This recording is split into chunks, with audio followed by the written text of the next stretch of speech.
বাংলাদেশে ইসলামী মুসলিম যুক্তরাষ্ট্র বাংলাদেশে সূচনা হয়ে গেছে। ডক্টর ইউনূস এমন একটা মানুষ আল্লাহ বাংলাদেশকে দিলেন, সারা পৃথিবীর প্রেসিডেন্টের উনি স্যার। তুরস্কের প্রেসিডেন্টের মতো এরকম সুলতানে তুর্কি, উনি ওনাকে স্যার বলেন। মানে একটা মুসলিম যুক্তরাষ্ট্র তৈরি হলে যে একজন সুলতান সেখানে আসবে, সেই রকম একটা সুলতানি হাবভাব, সুলতানি একটা বিশ্বব্যাপী গ্লোবাল সেলিব্রিটি হওয়ার এই ভাবগুলি, এই দৃশ্যগুলি আমরা ডক্টর ইউনূস সাহেবের মধ্যে দেখতে পাচ্ছি কিনা।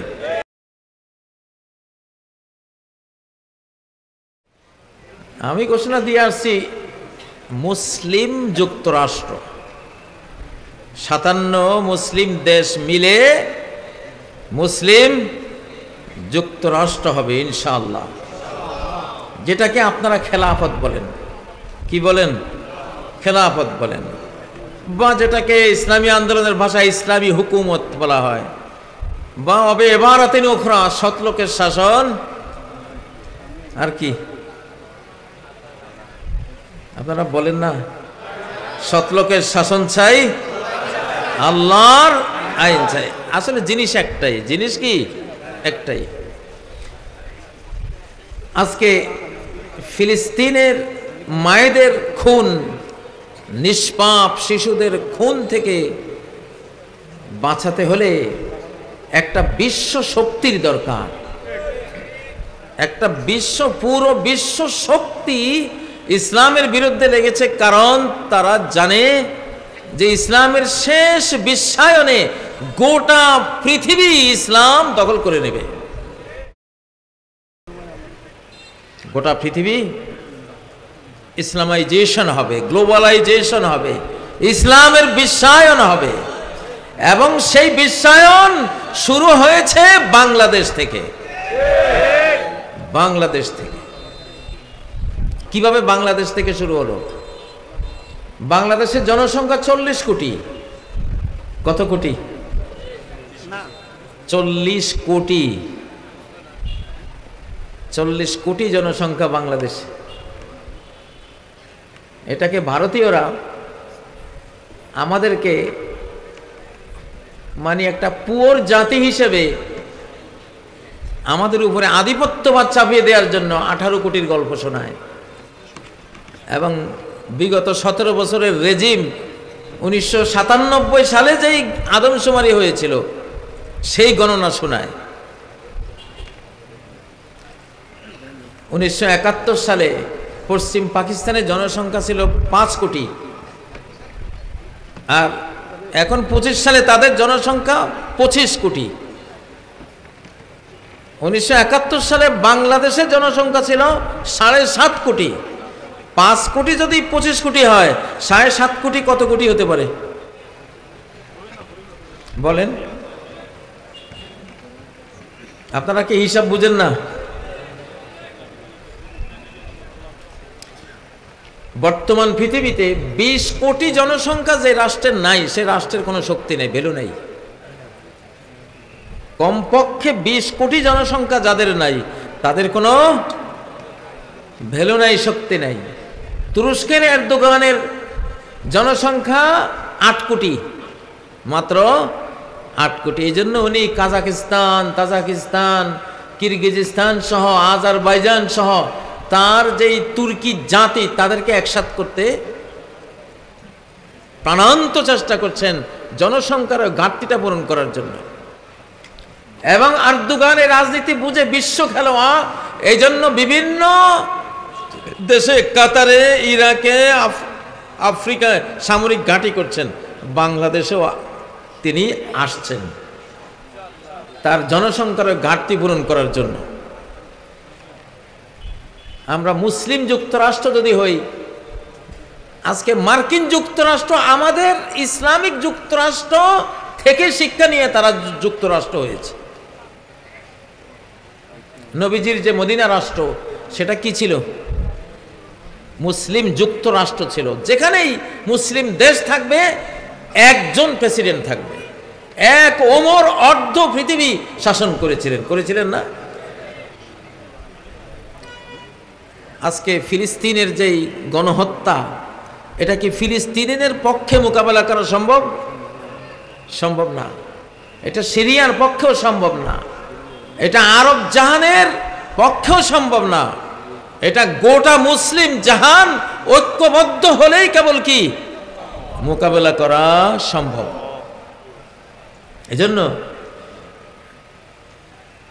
আমি নিজেই আজকে ঘোষণা দিলাম, কোরআনের প্রেডিকশন, হাদিসের ভবিষ্যৎবাণী, এই সব কিছু মিলিয়ে চিন্তা করলাম একটা ঘোষণা দিয়ে দেই ইনশাআল্লাহ। ঘোষণা আসলে পরে 57 মুসলিম রাষ্ট্রের 57 প্রেসিডেন্ট তারা চিন্তা করুক যে মুক্তির পথ তো আছে আমাদের, নাকি নেই? প্রিয় ভাইরা, এখন ইসলাম বিজয়ী হবেই। আমার বক্তব্যগুলি আপনারা ফলো করবেন। আমি কিন্তু একেবারে রুট লেভেলের কথাগুলি আপনাদেরকে পরিবেশন করার চেষ্টা করি। বক্তব্যগুলি আগেরটা শুনলে পরেরটা বুঝবেন, আগেরটা না শুনলে পরেরটা বুঝবেন না। 40টা বছর তো হাদিস পড়ালাম, 40 বছর মাহফিলে বক্তৃতা করলাম, 25 বছর মিডিয়ায়, বিভিন্ন ইলেকট্রনিক মিডিয়ায় পুরো দমে ইসলামিক বক্তৃতা করলাম, এবং বিভিন্ন সেমিনার, সিম্পোজিয়াম সহ এই দীর্ঘ জীবনে এগুলো করতে করতে এখন লাস্টে এসে অভিজ্ঞতা বেড়েছে না কমে গেছে? সেজন্য দুনিয়া এখন আপনাদের, দুনিয়া এখন ছাত্রদের। আফগানিস্তান ছাত্ররা চালায়, তালেবান মানে ছাত্র, তালেবান মানে কি ছাত্র, আফগানিস্তান ছাত্ররা চালায়, বাংলাদেশও ছাত্ররা চালায়। আল্লাহ তাআলা ছাত্রদেরকে পছন্দ করেছেন, ছাত্রদেরকে পছন্দ করেছেন। তারা নতুন প্রজন্ম, নতুন পৃথিবী তারা গড়বে। আল ইসলাম ইয়ালু ওয়ালা ইউলা, ইসলাম সবার ঊর্ধ্বে থাকে, ইসলামের ঊর্ধ্বে কোনো কিছু থাকে না। তবে বিজয়টা হবে ইসলামের। কার? যদি আপনি যেটা করছেন সেটা যদি খাঁটি ইসলাম হয়, সেটা কি হবে? বিজয়ী হবে। দাড়ি রাখা কি ইসলাম নাকি ইসলাম না? আজকে যখন দেখি ক্রিকেট খেলোয়াড়রাও দাড়ি রাখছে, ফুটবলার তাদের মুখেও দাড়ি, ঠিক না? অধিকাংশ বিশ্বে যারা আজকে নেতৃত্ব দেয়, সাংস্কৃতিক কর্মী, বিজ্ঞানী, ডক্টর এবং আমাদের তরুণ সমাজ গণহারে এখন দাড়ি রাখছে, ঠিক না? এক সময় দাড়ি রাখলেই তার উপরে দুনিয়ার যত অপবাদ, মৌলবাদ, যত টেরোরিজম, জঙ্গি, হাবি জাবি, মানে ব্যাকডেটেড সমস্ত অপবাদের বোঝা, কাড়ি কাড়ি অপবাদ তার উপরে বর্তাতো, ঠিক না? এখন কি সেটা আছে? এখন দাড়ি বিজয়ী হয়েছে। কি বিজয়ী হয়েছে? কি বিজয়ী হয়েছে? কেন? কারণ দাড়ি ইসলাম। দাড়ি কি ইসলাম, দাড়ি ইসলামের সত্য, সত্য একটা বিধান। قال يا ابن أم لا تأخذ بلحيتي। মুসা আলাইহিস সালাম যখন দেখলেন যে গরুর বাছুর পূজা করছে, হারুন তুমি কি করছিলা? মুসা আলাইহিস সালামের রাগ ক্ষোভ দেখে হারুন আলাইহিস সালাম বলছেন লা তাখুজ বিলহিয়াতি, আপনি আমার দাড়ি চেপে ধরেন না। তাহলে বুঝা গেল হারুন আলাইহিস সালামের কি ছিল? দাড়ি ছিল। ফেরাউনেরও দাড়ি ছিল, ফেরাউনের দাড়ি ছিল। আবু জাহেলেরও কি ছিল? দাড়ি ছিল। তো সর্বপ্রথম এদেশে দাড়ি কাটা শিখিয়েছে ইংরেজরা। কারা? ইংরেজরা। 1945 সালের দিকে একজন মহিলা গ্রাম বাংলা থেকে ঢাকায় ঢুকলেন।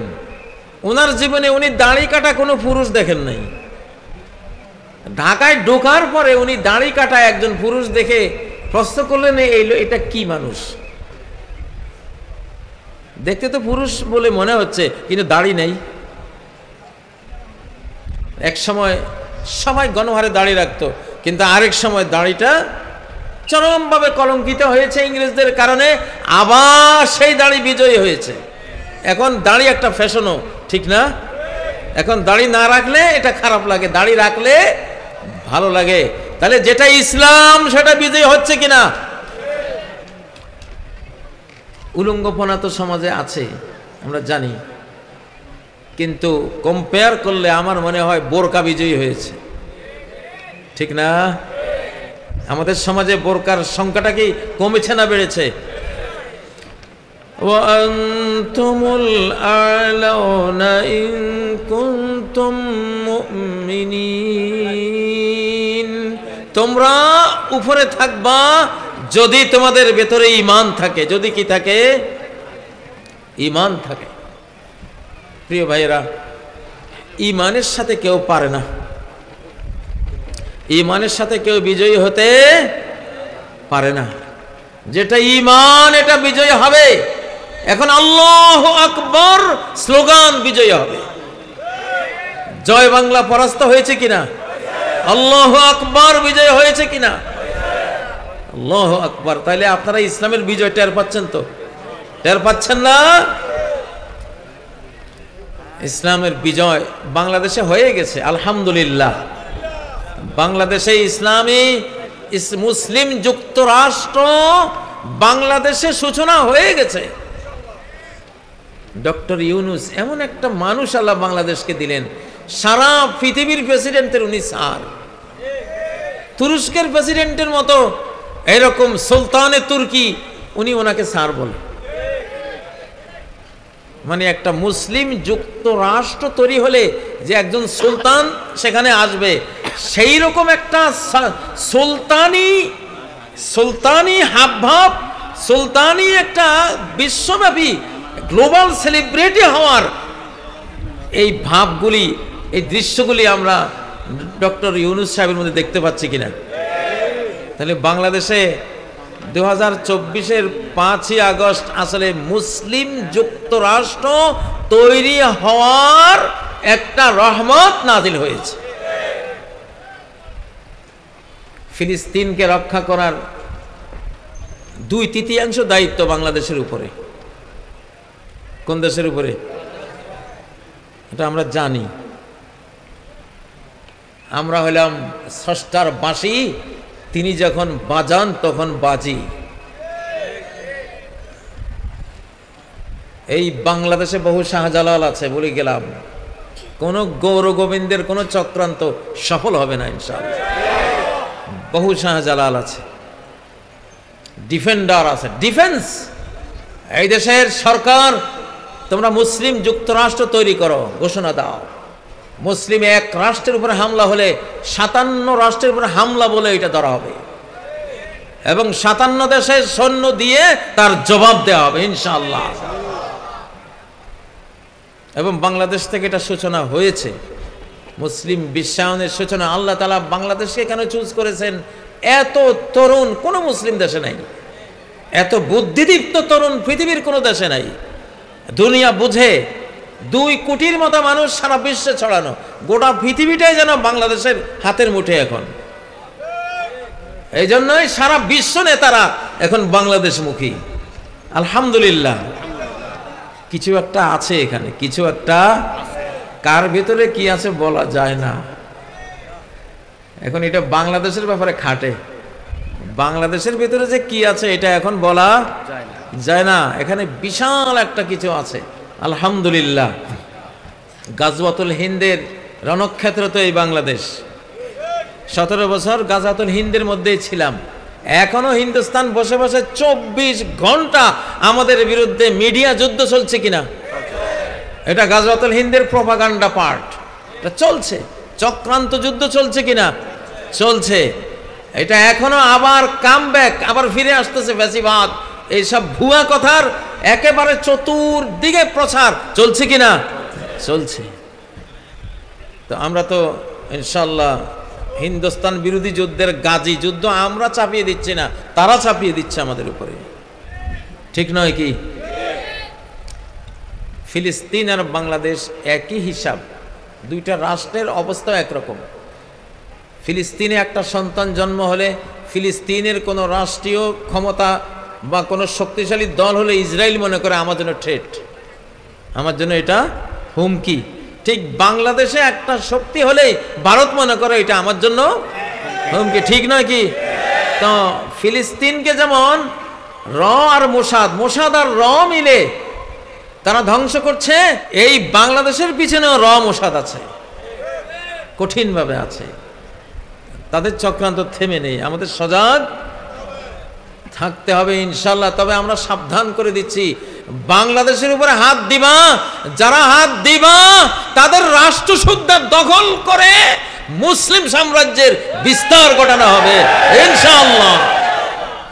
এখন সেই যুগ, কারণ এটা আল্লাহ আমাদের সাথে আছেন। তুতিল মুলক মান তাশা, যাকে চাও সাম্রাজ্য তুমি দাও, ঠিক না? খন্দক যুদ্ধে নবীজির সাহাবীরা পরীক্ষা খনন করছেন, এমন এক পাথর পড়লো ওটা কোনো কোদাল দিয়ে বেলচা দিয়ে ভাঙ্গা যায় না। নবীজি আসলেন, তিনি কোপ দিলেন, নবুয়তের হাতের কোপ খেয়ে ওটা ফেটে গেল আর একটা আলো বেরিয়ে গেল। সেই আলোতে পারস্য সাম্রাজ্যের বিল্ডিংগুলো নবীজি দেখলেন, প্রাসাদগুলো দেখলেন। তিনি বললেন যে তোমরা সুসংবাদ গ্রহণ করো, পারস্য সাম্রাজ্য তোমরা দখল করবা। আরেকটা কোপ দিলেন, পাথর বাংলা, একটা আলো বিচ্ছুরণ হয়ে রোমান সাম্রাজ্যের প্রাসাদগুলো দেখা গেল। নবীজি বললেন রোমান সাম্রাজ্য তোমরা দখল করবা। কুরাইশ শুনে বলে যে মোহাম্মদ আমাদের থেকে বাঁচার জন্য, মুসলিমীয় আরব শত্রু থেকে বাঁচার জন্য গর্ত করে যান বাঁচাচ্ছে, সেই মোহাম্মদ তার এইসব গো বেচারাদেরকে সুসংবাদ দিচ্ছে পারস্য সাম্রাজ্য, রোমান সাম্রাজ্য বিজয়ের। শুনছো মোহাম্মদের কথা?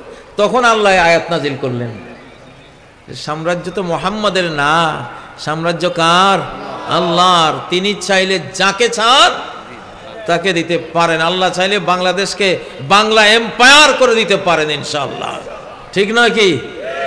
বাংলা এম্পায়ার আল্লাহ তুমি কবুল করো ইনশাআল্লাহ। বাঙালিরা খুব সূক্ষ্ম বুদ্ধিওয়ালা। W Hunter our Indian Muslim সেই বইতে লিখেছেন যে ব্রিটিশদেরকে মার দিয়েছে এই হিন্দুস্তানে, এই ভারতবর্ষে, এবং ভারতীয়রা, ব্রিটিশটা হেরে গেছে এখানে দুই কারণে। একটা হলো বাঙালির সূক্ষ্ম বুদ্ধি, আর এই সূক্ষ্ম বুদ্ধি বাঙালিরা দিয়েছে পাঠানদেরকে, পাঠানরা দিয়েছে গায়ের জোর, এরা দিয়েছে বুদ্ধি, ওরা দিয়েছে কি? গায়ে। যে দুইটার সমন্বয় হওয়াতে আমরা হেরে গেছি। ব্রিটিশরা লিখেছে। তো বাংলাদেশের মানুষের সূক্ষ্ম বুদ্ধি মাশাআল্লাহ। ছোট্ট ছোট্ট শিশুরা আরব শিশুদেরকে হারিয়ে আল কোরআনের প্রতিযোগিতা ফার্স্ট হয়ে আসে। ছোটখাটো বিষয় না, কোরআন প্রতিযোগিতায় যে জাতি ফার্স্ট হয় সর্ব বিষয়ে তারা ফার্স্ট হওয়ার ক্ষমতা রাখে, সর্ব বিষয় ইনশাআল্লাহ। দেখবেন যে ডক্টর ইউনূস আসছে এখন আমাদেরকে, আমাদের তরুণদেরকে উন্নয়নের স্বপ্ন দেখাচ্ছেন, বড় হওয়ার সাহস দিচ্ছেন ইনশাআল্লাহ। কি ড্রোন আবিষ্কার, কি অ্যাটম বোম নির্মাণ, কি ন্যানো প্রযুক্তি, আমরা দেখব গোটা বাংলাদেশ সারা বিশ্বের লিড দিচ্ছে ইনশাআল্লাহ। সেই ব্রেইনে বাংলাদেশে আছে। মার্কিন মূল্যকে এক বাংলাদেশি বিজ্ঞানী, তিনি ক্লাস নেন, মাসে বেতন তার 2 কোটি। নাসা বিজ্ঞানীর অনেকজন আছে বাঙালি, আমাদের বাংলাদেশি। আমেরিকার ক্ষেপণাস্ত্রের ডিজাইন তৈরিকারী বাংলাদেশি। সারা বিশ্ব থেকে যদি বাংলাদেশ তার সন্তানদেরকে আনে, বাংলাদেশ এক রাতেই পরাশক্তিতে পরিণত হবে, এইরকম মেধা বাংলাদেশে আছে আলহামদুলিল্লাহ। বাংলাদেশের দিকে এই জন্যই সারা বিশ্বের দৃষ্টি পড়েছে, এমনি পড়ে নাই। প্রিয় ভাইয়েরা, তো এখন আমাদের ঐক্যবদ্ধ হওয়া চাই। আমাদের কি হওয়া চাই? ঐক্যবদ্ধ হওয়া চাই। গোটা বাংলাদেশ একটা শীষে ঢালা প্রাচীরের মতো হব। গোটা বাংলাদেশ ডক্টর ইউনূসের নেতৃত্বে আমরা ঐক্যবদ্ধ। ডক্টর ইউনূস 4-5 বছর ক্ষমতায় থাকবেন ইনশাআল্লাহ। এর আগে আমরা আর কোনো নির্বাচন শুনতেও চাই না, দেখতেও চাই না, কোনো দরকার নাই। আর আমি বললে বাকি না বললে বাকি, এটা চলে গেছে। 5ই আগস্ট এইসব দুর্নীতিবাজের নির্বাচন, এটা রহিত হয়ে গেছে, আকাশ থেকে রহিতকরণ হয়ে গেছে। এগুলি আর আসবে না ইনশাআল্লাহ। ওই যে কামব্যাক করবে, এটা হবে না। অনেকেই আবারও দুর্নীতি করার জন্য নির্বাচন জিকির করছেন, আবার মুখে জঙ্গিবাদের কথা বলছেন, জঙ্গিবাদের ভুয়া মার্কেটিং করতেছেন। 40 কোটি মানুষের 80 কোটি জুতা তোমাদের গালে মারবো ইনশাআল্লাহ। জঙ্গিবাদকে লাথি মারি আমরা। জঙ্গি তো তারা যারা মায়ের কোলে শিশুকে হত্যা করে বোমা মেরে, তারা জঙ্গিবাদী। যারা রিফিউজি, ইহুদিরা ফিলিস্তিনের রিফিউজি, তারা হিটলারের মার খেয়ে পৃথিবীর কোথাও কেউ জায়গা দেয় না। ব্রিটিশরা জানে যে এই জাতি যদি ব্রিটেনে জায়গা দেয়, ব্রিটেনের অবস্থা জার্মানির মতো করে ফেলবে। আমেরিকানরা জানে এদেরকে যদি আমেরিকা জায়গা দেয়, আমেরিকার অবস্থা হিটলারের জার্মানির মতো শেষ করে ফেলবে। তো এদেরকে ফেলবো কই? মুসলমানদের গায়ের উপরে ফেল। এগুলি মুসলমানগুলির যন্ত্রণা দেখ। সেই ষড়যন্ত্র করে রিফিউজিগুলিকে এনে ফিলিস্তিনে বসিয়ে সেই রিফিউজিরা আদিবাসীদেরকে উৎখাত করে বোমা মেরে এখন সেখানে মহাপ্রলয় ঘটাচ্ছে। ইন কুনতুম মুমিনিন, যদি ঈমান থাকে বিজয়ী হবেই তোমরা। আমরা বিজয়ী হব গণতন্ত্র দিয়ে না, সমাজতন্ত্র দিয়ে না, পুঁজিবাদ দিয়ে না, হুজুর মুজুরের তরিকা দিয়ে না। বিজয়ী হব ঈমান দিয়ে। কি দিয়ে? ঈমান দিয়ে। একজনকে মারতে গিয়ে গোটা জাতি মরে গেছে, ঈমানের ইতিহাসে আছে না? লূত আলাইহিস সালামকে মারতে গিয়ে গোটা লূত আলাইহিস সালামের জাতি মরে গেছে। নূহ আলাইহিস সালামকে মারতে গিয়ে গোটা নূহের জাতি মহাপ্লাবনে তলিয়ে গেছে। মূসা আলাইহিস সালামকে মারতে গিয়ে গোটা ফেরাউনের আলে ফেরাউন সব মারা পড়েছে। ঠিক নয় কি? হ্যাঁ। তো ঈমানের শক্তিটা কত! ঈমানের সাথে যুদ্ধে এই পর্যন্ত কেউ বিজয় হয়নি। নমরুদ বিজয় হয়নি, সাদ্দাত বিজয় হয়নি, কারুন বিজয় হয়নি, কেউ বিজয় হয়নি। এই যুগের ফেরাউনরা বিজয় হবে? আমি একটা প্রতীক্ষায় আছি। আল্লাহ তাআলা মুমিনদের শক্তি কম থাকলে বেঈমানের যুদ্ধ লাগিয়ে দেন পাখির সাথে, যেমন আবাবিল, আব্রাহার 60,000-এর সাথে ছোট্ট ছোট্ট পাখির যুদ্ধ লাগিয়ে দিয়েছেন। সেই যুদ্ধে পাখিরা বিজয়ী হয়েছে, হস্তি বাহিনী আবাবিলের হেরে গেছে। ঠিক না? আবার আরেক যুদ্ধে দেখা যায় ইব্রাহিম আলাইহিস সালাম আর ওনার স্ত্রী ছাড়া কোনো ইমানদারে নাই, ওনারা দুইজন মুমিন মুমিনা। নমরুদ তখন বিশ্ব রাজা, সারা বিশ্বের তিনি সুপার পাওয়ার, তার কোটি কোটি সৈন্য সামন্ত। নমরুদের সাথে কি যুদ্ধ করার ইব্রাহিমের কোনো ক্ষমতা আছে? নাই। তো আল্লাহ তাআলা বলেন, ইব্রাহিম তুমি চুপ থাকো, আমি আমার এক বাহিনীর সাথে তার যুদ্ধ লাগাইতেছি। আল্লাহ তাআলা মশক বাহিনীর সাথে নমরুদ বাহিনীর যুদ্ধ লাগাই দিলেন। আল্লাহ মশক বাহিনীর পক্ষ নিলেন। জয়ী হয়েছে কে? মশক বাহিনী জয়ী হয়েছে। এক পঙ্গু মশার আঘাতে নমরুদ নিজে খুন হয়েছে, আর মশক বাহিনী বিজয়ী হয়েছে। হযরত ইব্রাহিম আলাইহিস সালাম সেভ হয়ে গেছেন। ঠিক না? আরে বাবা, এই মহাবিশ্বের সব কিছু আল্লাহর বাহিনী, জুনদুল্লাহ। সব কিছু কি? জুনদুল্লাহ। সাগরগুলি আল্লাহর বাহিনী। সাগরগুলি কার বাহিনী? আল্লাহর বাহিনী। মূসা আলাইহিস সালামের সময় আল্লাহ বলেন, মূসা তুমি পার হয়ে যাও, আমি ফেরাউনের সাথে সাগরের যুদ্ধ লাগাচ্ছি। কারণ সাগরে তো আমার ফোর্স, আমার সোলজার। সাগরের সাথে লাগাইছে যুদ্ধ। পরিণতি কি? পরিণতি কি হয়েছে? হ্যাঁ, এখনো সাগরের সাথে যুদ্ধ হবে। আরে নেতানিয়াহু, তুই আর তোর মুরব্বির সাথে যুদ্ধ হবে সাগরের সাথে। কার সাথে? মহাসাগরের সাথে। এক এক সুনামি আসবে। 2004 সালে সুনামির গতি ছিল পার আওয়ার 900 কিলোমিটার। আল্লাহু আকবার। পানির গতি 900 কিলোমিটার। সেই পানির মধ্যে ট্রেন ভাসতেছে, ঢুকতে পারতেছে না, ডুবার সময় পাচ্ছে না, এমন গতি। লোহা লক্কর ভাসিয়ে নিয়ে যাচ্ছে, এমন গতি। সেই গতি দেয়ার মালিক আছেন না নাই? তোমরা আমাগরের জঙ্গি বলো, সাগরের জঙ্গি বলো না। মিয়ানমারে যে একটা নাড়া দিয়া 334টা অ্যাটম বিস্ফোরণ হয়েছে, ওরা বলে বিজ্ঞানীরা, যে মিয়ানমারকে যে নাড়াটা দিয়েছেন আল্লাহ তাআলা, এখানে তিনি 334 নিউক্লিয়ার বোমের বিস্ফোরণ ঘটাইছেন। তাহলে ভূমিকম্প তো জঙ্গি, এতগুলি বোমা মারছে, কেউ যে কিছু বলো না। ঠিক না বে? ঠিক। মানুষ হলো পৃথিবীর বস। এই বস যখন মূল মালিকের সাথে গন্ডগোল করে, আল্লাহ তাআলা শ্রমিক দিয়া বসের পিটান। ঠিক না বে ঠিক? হ্যাঁ, তো শেষ জমানায় বিশাল বিশাল ঘটনা এখন আসতেছে।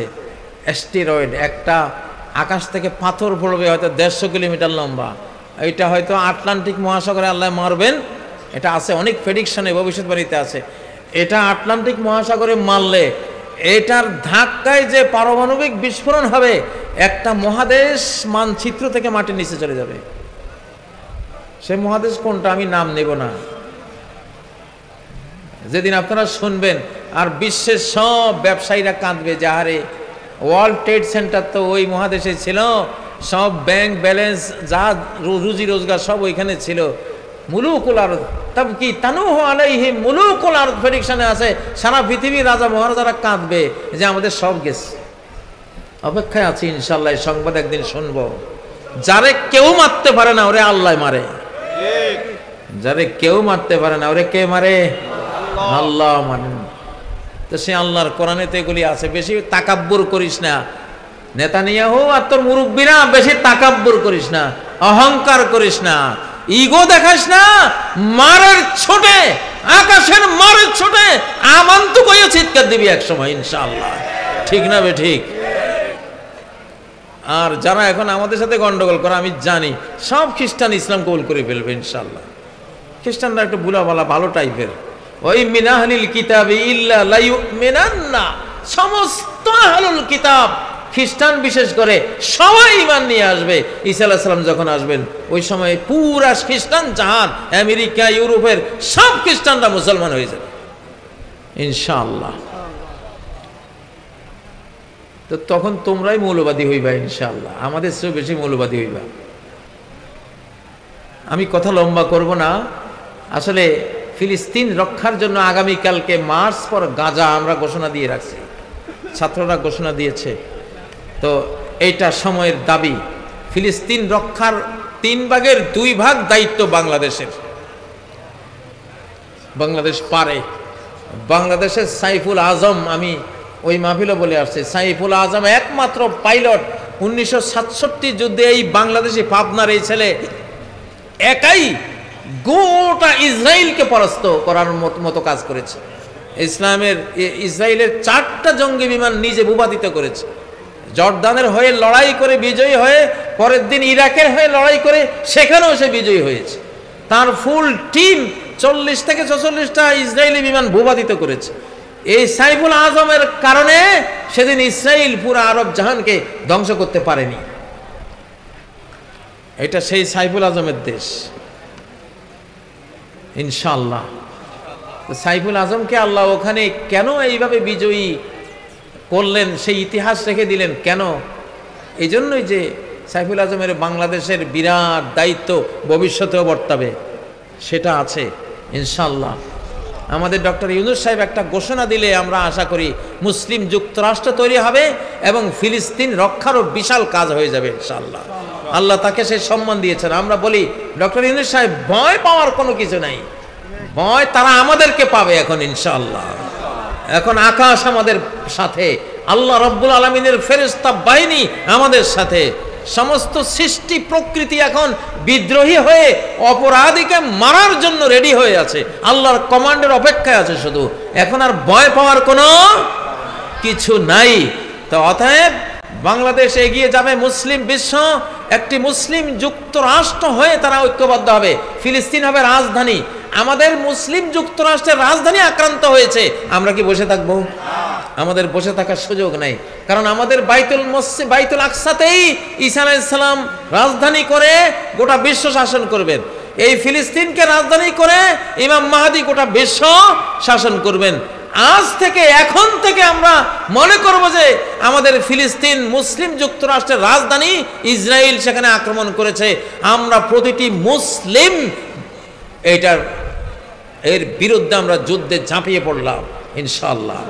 আমাদের আধ্যাত্মিক শক্তি দিয়ে, আমাদের ইবাদতের ক্ষমতা দিয়ে, আমাদের প্রেয়ার প্রার্থনার শক্তি দিয়ে, আমাদের অস্ত্রবল দিয়ে, জনবল দিয়ে, অর্থবল দিয়ে, সকল কিছু দিয়ে ফিলিস্তিন রক্ষার কাজে আমরা ঝাঁপিয়ে পড়বো ইনশাআল্লাহ। আল্লাহ কবুল করেন, আল্লাহ আমাদের এই বাংলাদেশকে কবুল করেন, বাংলাদেশের ওলামায়ে কেরামকে ঐক্যবদ্ধ করে দেন, সকল ইসলামী দলকে এক পতাকা তলে নিয়ে আসেন। যারা জাগতিক দল করেন তাদেরকেও আল্লাহ ঐক্যবদ্ধ হওয়ার তৌফিক দান করেন। সম্মানিত ভাইরা, আমি আর কথা লম্বা করব না, যেহেতু অনেক গভীর রাত হয়েছে, সম্ভবত 11:30 পর্যন্ত। হ্যাঁ, আমার সময় ছিল 11:30, এখন তো 27 বাজে। তো আমার পরে জনাব জামালউদ্দিন সাহেব আছেন, তরুণ বক্তা, খুব সুললিত কণ্ঠে ওয়াজ করেন ইনশাআল্লাহ।